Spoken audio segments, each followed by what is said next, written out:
2014, 18, 24 তিনটা জাতীয় নির্বাচনের ভোট বাংলার মানুষ দিতে পারে নাই। এই ছিল 14, 18, 24-এর ভোটাধিকার।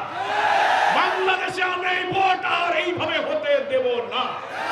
আমরা অন্তর্বর্তীকালীন সরকারের প্রধানের কাছে আবেদন জানাই, নির্বাচন আপনি দেবেন একটা অবাধ, একটা ফ্রি, ফেয়ার, একটা ক্রেডিবল, একটা পার্টিসিপেটরি ইনক্লুসিভ ইলেকশনের জন্য নির্বাচন অনুষ্ঠিত নিরপেক্ষভাবে করার প্রয়োজনে যে বিভাগগুলো involve, police administration, electoral system, judiciary, constitution, civil administration, 6-7টা ডিপার্টমেন্টের সংস্কার না করে কোনো নির্বাচন নিরপেক্ষ হবে না। কি বলে ঠিক কিনা?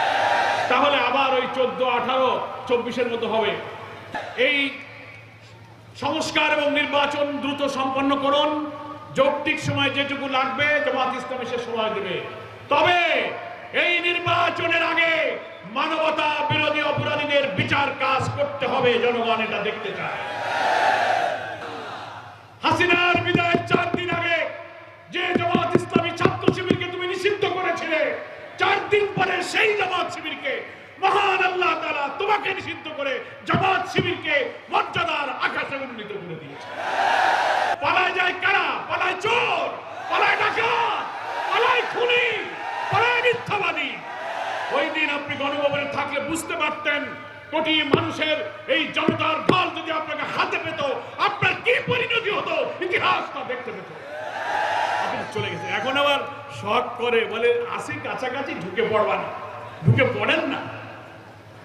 এই বাংলাদেশের মানুষ এত বড় খুনি, এত বড় ফ্যাসিস্টকে আর বাংলাদেশের রাজনীতিতে নৈতিকভাবে, আইনগতভাবে কোন অধিকার দেবে না। দেবে?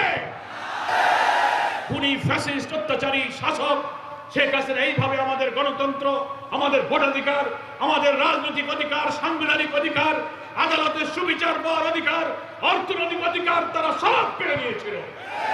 এই জন্য ইতিহাসে একজন জঘন্য, ঘৃণ্য, ফ্যাসিবাদী, ফ্যাসিস্ট হিসেবে সে চিহ্নিত হয়ে আছে।